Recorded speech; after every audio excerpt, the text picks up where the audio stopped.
Hey guys. So, let me do that again. Hey you guys.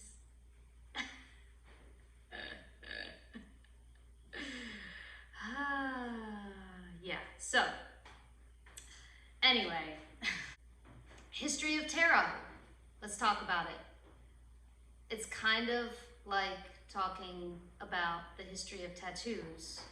It goes so far back, you know? It's like, it can be kind of difficult. History is a very slippery subject. First, I think that I want to express that my vision of ancient history is very different from what the history books have painted.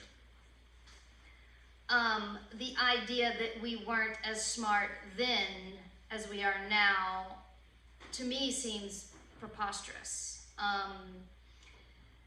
I have feelings that ancient history, we were much smarter and humans were much more connected because we didn't have, one, all the space trash all over the place, two, all of the death and destruction that's going on that's messing up the whole vibration. I mean, I've had meditations where I have tried to remember the feeling of a clean, pure, complete atmosphere without even radio waves, without anything, just so many trees. Can you imagine the oxygen level, like in prehistory?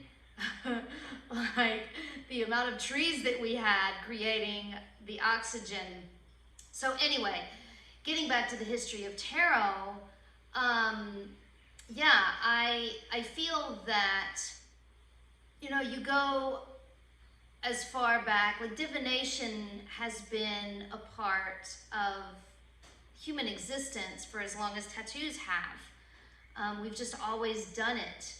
So it's kind of very tricky to try and understand or try to find the first or the original.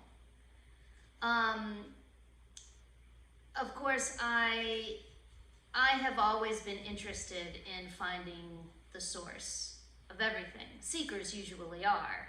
Where did this come from? That is the whole energy of seeking, is wanting to know where something came from, where is its original source.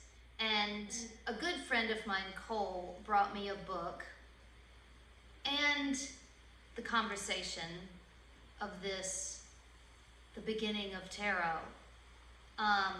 The book is called The Way of Tarot by Alejandro Jodorowski. As far as a historian, hands down, like, he did his research esoterically and just archaeologically. You know, at first when Cole brought his name to me, I was like, okay, who is this guy and why is he like talking about how the tarot changed and, you know, all these different aspects of trying to uncover the original tarot, and he created what he calls the most original tarot. Now, there is a universal truth that any human that creates anything puts their own energetic substance into the creation. I like to say jizz.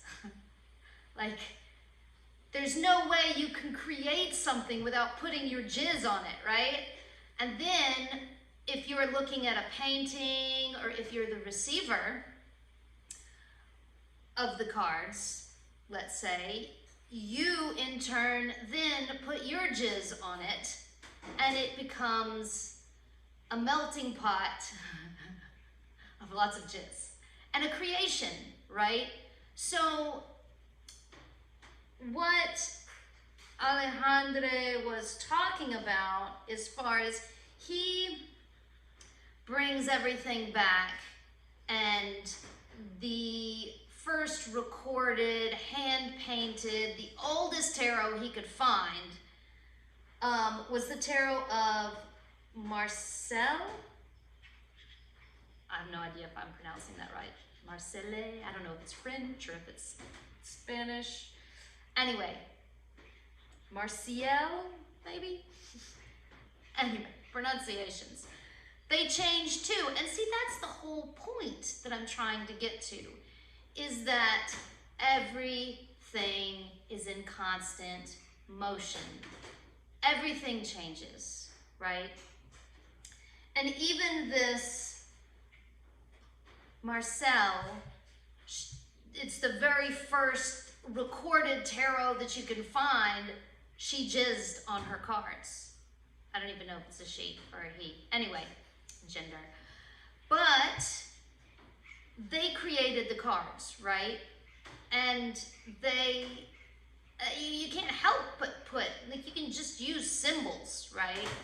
You're still, as a creator, putting your jizz on the creation. Now, if you're just now getting into tarot and you're looking for a deck, this might be a question. Well, what's the original deck? My advice is to tell you not necessarily look for the original, because it doesn't exist, in my perspective. There are so many different kinds of decks, so many different artists, so many different interpretations, esoteric information. Some are astrological, some are Kabbalistic, some are religious, some are occultist, some are, a combination of them all. Now, when I was 14, I was really into Native American culture and people and the way of life. I read a lot of historical fiction novels about them, and I found the Jamie Sams cards called the Sacred Path cards. Hi, can you go somewhere? I'm trying to do a video, please. And the medicine cards, which were animal totems.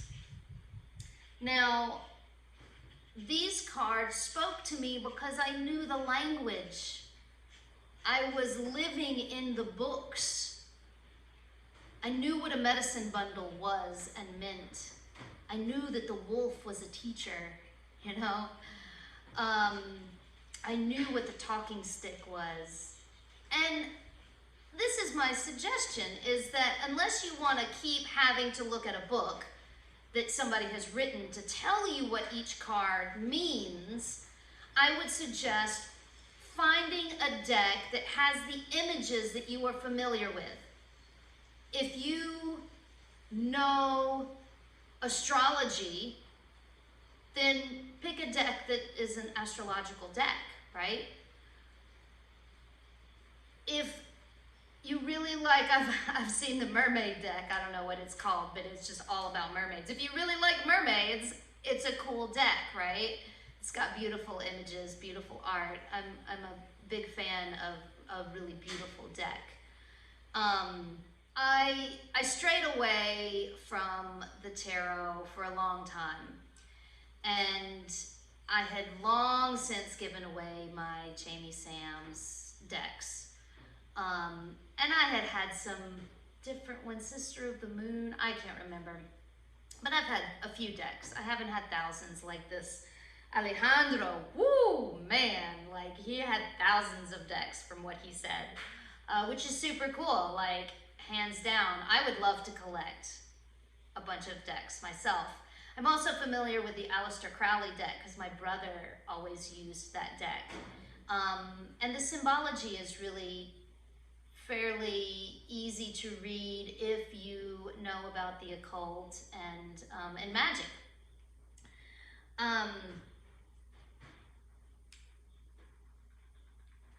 Let's see. But when picking out a deck, it came to mind, you know, don't judge a book by its cover, but it's like that has always like made me be like, what? Like, how are you gonna tell if you like the book? Like, that's what the cover is all about, right? I've never really understood that little saying. But in this case, with the tarot, definitely, a tarot deck will come to you and the images and the cover will speak to you. Most recently, the one that I have spotted is the Spirit Science deck. I haven't gotten it yet, but I love the Spirit Science guys. I love Patch. And I love all the images and the imagery of that deck. When I was getting back into the tarot and I had Sophie, I had my little girl, the first deck I got was the numerology guidance cards. And yeah, that was kind of like my breaking it down. I was like, I really just want numbers. And the way that I was coming back into original was just stripping away images until I got to numbers. And my magic carpet deck, which now is duct taped, and here I'll show you the pretty image of this deck. This deck, my memory has painted it as jumping into the cart. But I was running through Walmart on one of my trips to the States. It was like the last thing I was gonna do is just get all the stuff that I needed to bring back to Costa Rica. And I was going down the aisle and literally I was running, you know, I was moving fast, and this deck was hanging there and it just caught my eye. I did physically grab it and put it in the cart, but it was more like a whoosh. It just jumped into my cart. And I didn't even think about it as a tarot deck. I was like, oh, Coma needs some playing cards so we can all play cards, you know? And when I got them and I started feeling them, I was like, instantly, like, this is my deck, right? This is the only one that I'm gonna use. And other than a mishap and a funny story of a guy here at Coma picking them up, they really have only been touched by me. Now here recently, this deck, which is the Dragon Bicycle playing card deck, is pretty cool too. I found it in the Coma refrigerator, which I'm pretty sure it was Kendra. Thank you, Kendra, for this deck. I'm almost positive it was you put it there. And yeah, it's made me smile, and I've used them a couple of times, and I really like them. I mean, we got the dragons, and the dragons will soon, at some point, be tattooed on me, and now I have a deck with the dragons. Andrew and I talked about creating an I Ching, a traditional I Ching sticks divination, which it was a daunting project, and maybe if he comes back, we can work on that project again. But this was as bare bones as I could get. You have the numbers, you have the suits, which correspond to the elements. And you have King, Queen, and Jack, which is sacred feminine, sacred masculine, and sacred child. As bare bones as you can get, right? So we got to get onto the spread, right? And I was like, so, magic carpet deck, what do you have to say about yourself? So I'm shuffling, right? And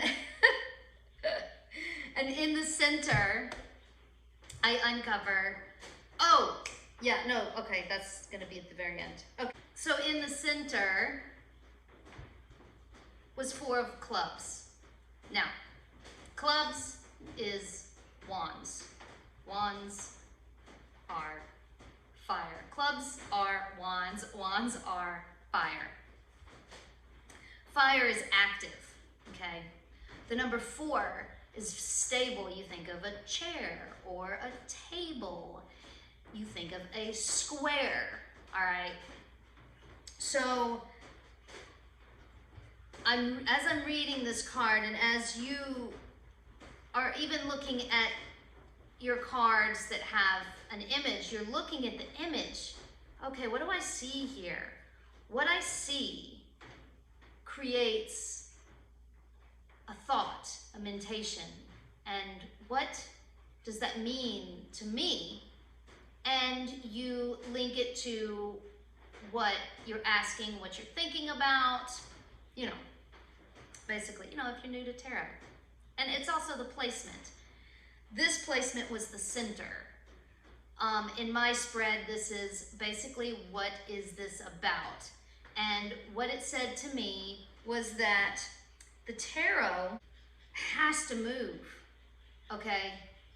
A square is very stable and very secure, but you can't make a wheel out of a square. It doesn't roll, right? So there is the potential of stagnation. If something doesn't move, it becomes stagnant. And this was just all kinds of talking to me about the tarot and how it has to move. For it to be a stable way to read divinations, it needs to be able to move through the ages.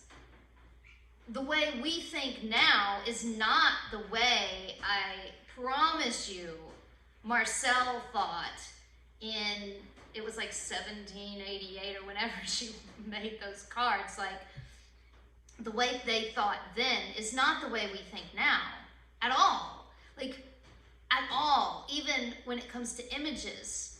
I mean, we have glimpses, especially if you're really, really sensitive and empathic.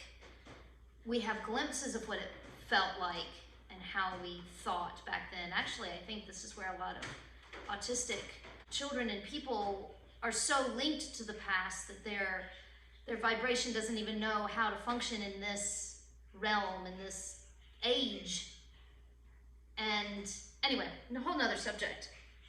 But as readers and as soothsayers, we need to be able to interpret and understand the images and the numbers that are coming to us, because the tarot doesn't, it's not the cards, you know, that speak to us. It's not the pieces of paper. It's our minds, it's our higher selves. We'll get to that later. Oh, and I said, so fire and wands, the wand is a very phallic symbol. So it speaks a lot of sex and prana, which I was thinking, yeah, that's what I was talking about. Like, as a creator, you jizz on your creation. So I thought of the creativity and how dull the tarot would be if it was just one thing. If there was just only one deck, and then I was like, kind of like the Ouija board. You got letters, and I mean, played with the Ouija board when I was younger. That's a whole nother subject too. But, you know, if we didn't have all of these different kinds of cards, it just wouldn't be as amazing. And then I was like, kind of like sex, like a vanilla sex, that gets boring. And who wants boring, you know? The tarot would stagnate if it didn't change with the times. And it's a magical divination. Divination has to change with the times. So moving along, in the north, which in this placement is what we're thinking of, the mentality, air was 7 of hearts. Now, 7 is the number that, it's an active number, it's an active odd number. And for me, how I translate it is I think of 7 chakras, 7 planets. It is the mirror, as above, so below, which is also a mystery because it's like beyond the veil. Like we don't know what is beyond the veil. It's this mystery number. Hearts is cups, is water. And water is all about emotions. And it also made me think of jizz. But, you know,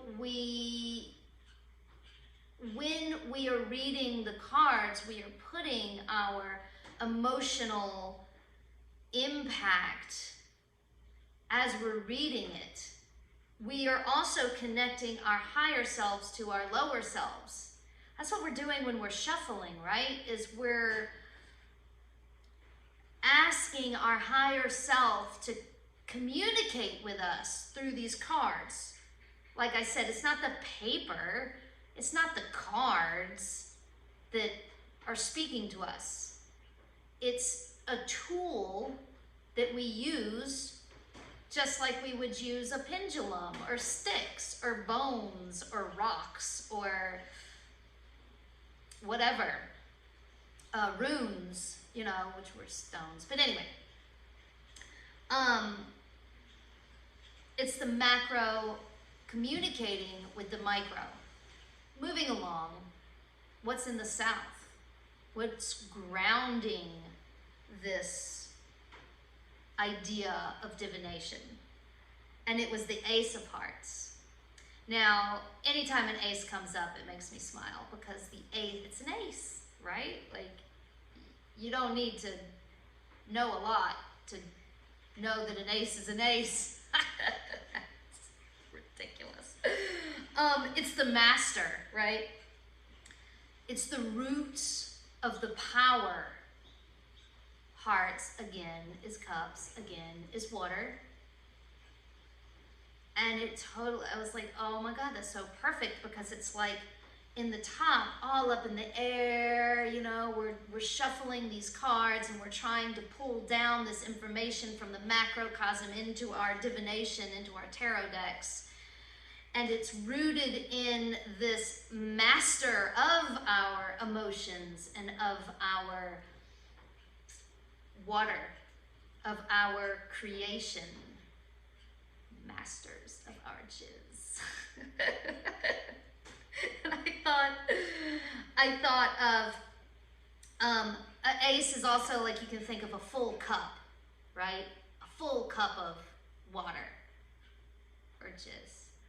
And how it's not useful in the cup until you actually drink it. Anyway, water, or pour it on the garden, right? Which totally made me think of Aquarius, and I was like, Aquarius. Water of life am I, poured forth for all thirsty beings. Aquarius. So what's in the east? It was King of Diamonds. It's a king, sacred masculine. A diamond is pentacles, is earth. It's perfected earth. And the king is speaking about possessions, earthly possessions. This is what pentacles and diamonds is all about, right? It's an earthly possession. So, and with any card in the tarot, you have to interpret whether or not this is, which way is it swinging, right? And this is what this card was telling me. He was really speaking to me about that each card has both. Either is he the king with all the possessions, with jewels and crowns and mighty robes? Is he the king, the shaman king, with headdresses and feathers and symbols painted on his face? Or is he the guru king that sits in the middle of nowhere, that lives in a cave with nothing and that wears tattered robes, that doesn't need to prove himself with garb and possessions? Is he a minimalist? I was like, wow, okay, I feel ya, you know, I'm feeling you. And then I was like, your deck totally says something about yourself, because I immediately thought of my deck and how bare bones it is, and I was like, I'm totally the dude in the mountain, like the minimalist. I am a minimalist. I live very simply with concrete floors and a concrete countertop and sink. Like, I don't even have a toilet. I will eventually. I decided that I like, I do want to move up a little bit, right? But anyway, different subject. However this card looks, he's still the king. He is still the sacred masculine. And I think of the sun, astrologically, right? He is the father, the god, if you will. In this position, he's in the east, which is like fucking perfect. He's the sun coming up on the horizon to shed light on this whole idea of the tarot, the sacred divination.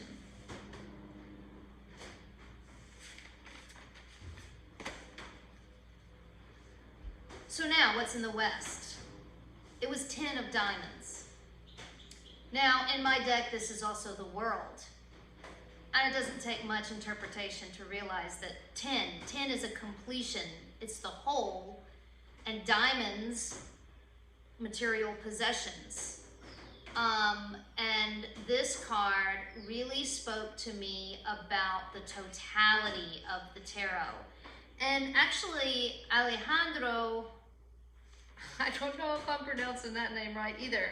Alejandro. Anyway.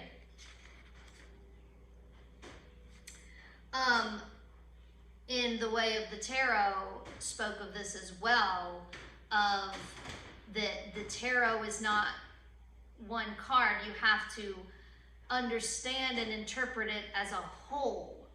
And he spoke of mandalas and making the tarot deck into a mandala, into a whole.